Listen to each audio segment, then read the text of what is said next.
Just to warn everyone and get everyone's permission, we are recording the event this evening. So be on your best behavior because you are being recorded. I guess if you don't want to be recorded, then you could turn your screen on blank. You don't have to show your face, and everyone is muted anyway. So if you're uncomfortable with being recorded, then you can always turn off the video for you so that we can't see you.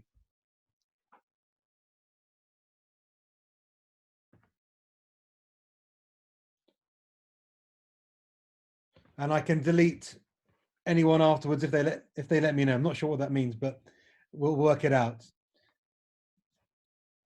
Okay, ladies and gentlemen, the time is 1 minute past 8 now, so I'm going to begin.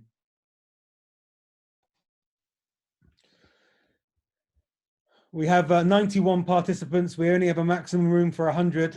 So it's the first 100, but it's already past 8 o'clock. So we are ready to go. Welcome to the HaShoa ceremony memorial event for 2020, remembering 75 years since the end of the Holocaust. I'd now like to hand over to our chairman, Stephen Grossman, who is going to introduce with some words of welcome. Stephen, if you could unmute yourself.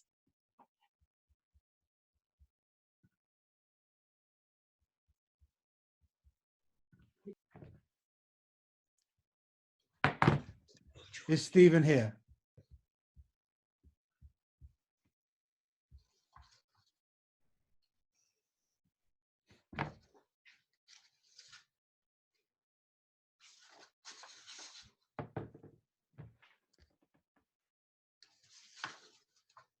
Stephen Grossman?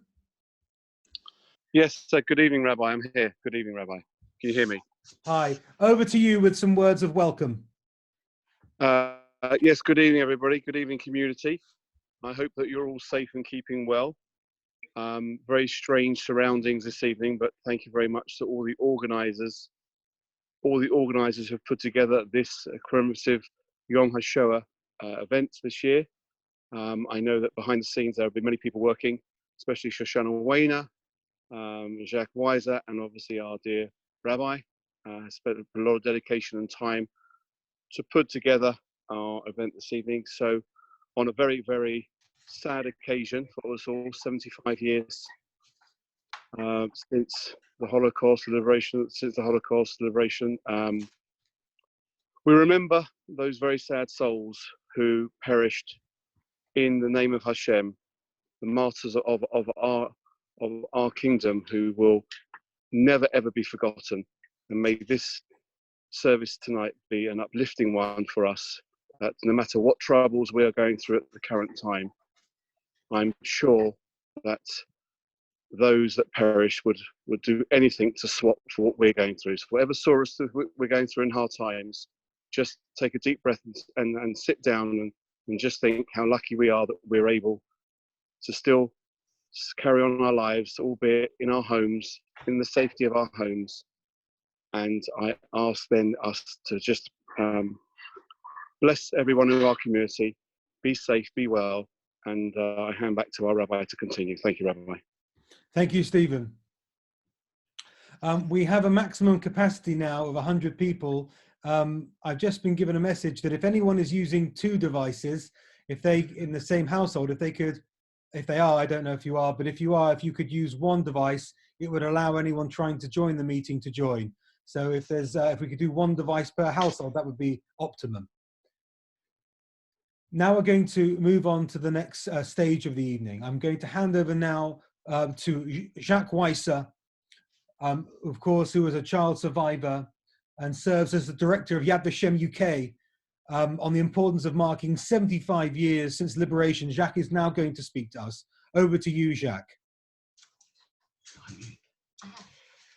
Well, firstly, I should personally like to thank all who are participating in this virtual ceremony, and in particular, if I may, Shoshana, for ensuring that it could and would actually take place at this very difficult time. Today, we mark Yom HaZikaron LaShoah VeLaGvura, Holocaust and Martyrs Remembrance Day.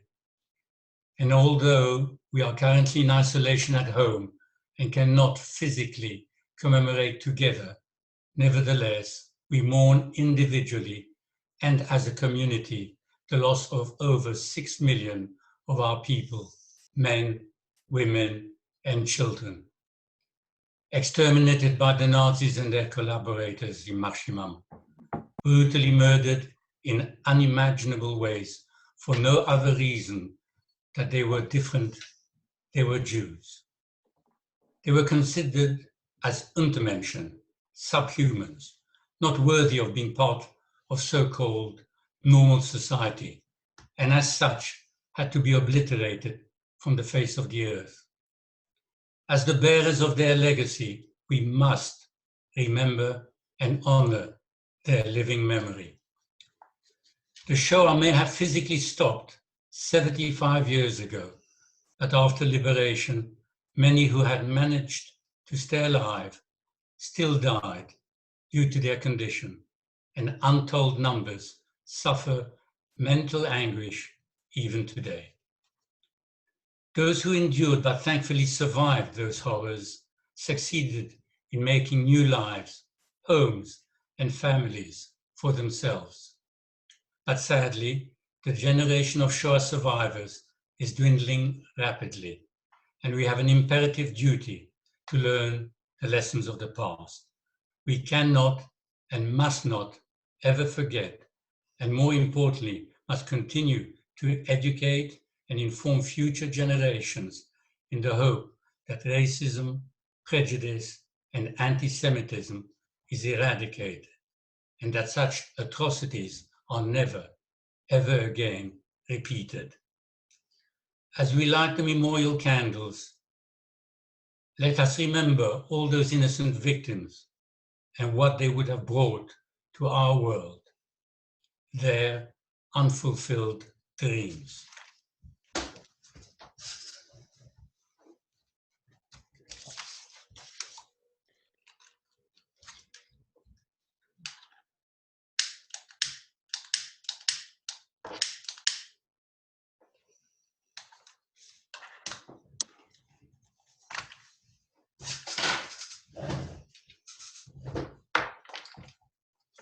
I light this candle in memory of my mother.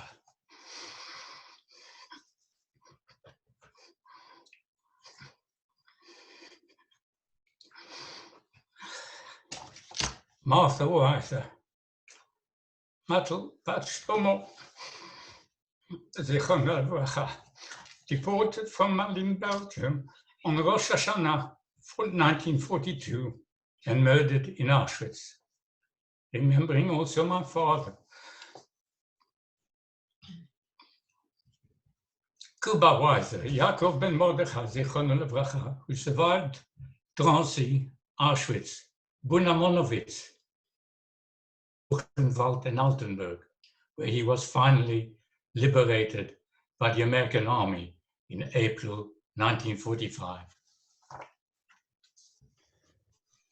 Thank you, Jacques. The next person to light a candle will be Jeffrey Gruder. Jeffrey, over to you. Thank you.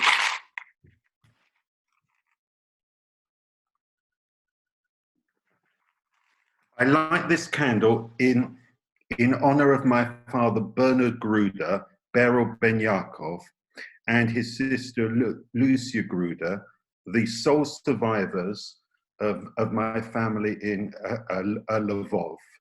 The others, including my grandfather Jacob Gruder, in whose memory I also light, were murdered by the Nazis. Bernard lived because he was deported by the Soviets in 1941 before the Germans invaded, and later joined the Polish army led by General Anders. Lucia was hidden by a Pole, a Christian Pole, at great risk to his life from 1941 to 1944. Bernard died in 1996, Lucia in 2000. Thank you, Jeffrey. Now I'd like to ask Jamie Harris to light his candle.